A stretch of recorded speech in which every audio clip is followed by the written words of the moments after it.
Hello excuse me guys. So అదే అండి, మీకు సైన్స్బెరీ ఫామ్ ఎలా ఫిల్అప్ చేయాలి అనేది ఈ వీడియోలో చూపిస్తాను. క్రోమ్ ఓపెన్ చేసి సేన్స్బెరీ కెరియర్స్ అని టైప్ చేయండి. అక్కడ ఫస్ట్లోనే వచ్చింది సేన్స్బెరీ కెరియర్స్ అని. సో తర్వాత search and apply button click చేయండి.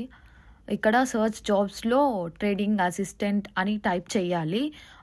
అంటే ట్రేడింగ్ అసిస్టెంటే కాదు, వేరే రోల్స్ కూడా ఉంటాయి, బట్ ఇది చేయండి. తర్వాత కింద స్క్రోల్ చేయగానే పార్ట్ టైం అని క్లిక్ చేయండి. పార్ట్ టైం వాళ్ళు పార్ట్ టైం, ఫుల్ టైం వాళ్ళు ఫుల్ టైం.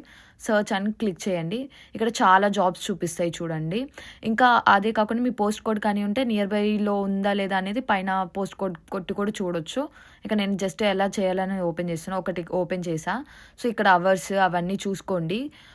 తర్వాత అప్లై బటన్ క్లిక్ చేయాలి. ఇక్కడ ఏదో మీ మెయిల్ అడ్రస్, నేను జస్ట్ ఫార్మాలిటీ చూపినికి పిచ్చి మెయిల్ అడ్రస్ ఇస్తున్నా. తర్వాత ఇలా వచ్చింది. ఇక్కడ ఇంకా ఇది మీ డీటెయిల్స్ అన్నీ ఎంటర్ చేయాలి. ఫుల్ నేమ్, ఇంకా సంథింగ్ ఎక్సెట్రా అని ఫిల్ చేయాలి. కిందకి స్క్రోల్ చేయగానే ఇవన్నీ వస్తాయి.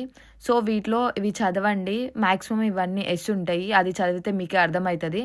ఇవన్నీ వేస్తే లాస్ట్లో క్రిమినల్ యాక్టివిటీ ఏమైనా ఉందా అన్నట్టుగా ఇక్కడ వస్తుంది. ఇది ఒకటి నో అని పెట్టాలి.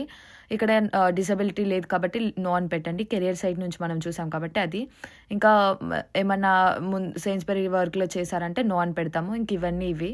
తర్వాత నెక్స్ట్ అని క్లిక్ చేయండి. ఇక్కడ కూడా ఇంక ఇవి మీ రిలీజియన్ ఎక్సెట్రా అని ఫిల్ చేయాలి. తర్వాత ఆ అగ్రి కొట్టి సబ్మిట్ చేయాలి. ఇది మాకు తెలుసు కదా అని అనుకో. సో సబ్మిట్ చేసిన తర్వాత 48 hours లోపల అసైన్మెంట్ రాయాలని వచ్చింది మీకు. సో అసైన్మెంట్ రాయండి. అసైన్మెంట్ రాసిన తర్వాత ఒక 1 or 2 daysకి మీకు మెయిల్ వచ్చింది అనమాట, ఇంటర్వ్యూ షెడ్యూల్ చేసుకోమని చెప్పి. సీవీ కావాలంటే కామెంట్లో కానీ డిఎంలో కానీ సీవీ అని టైప్ చేయండి, మీకు నేను పంపిస్తాను.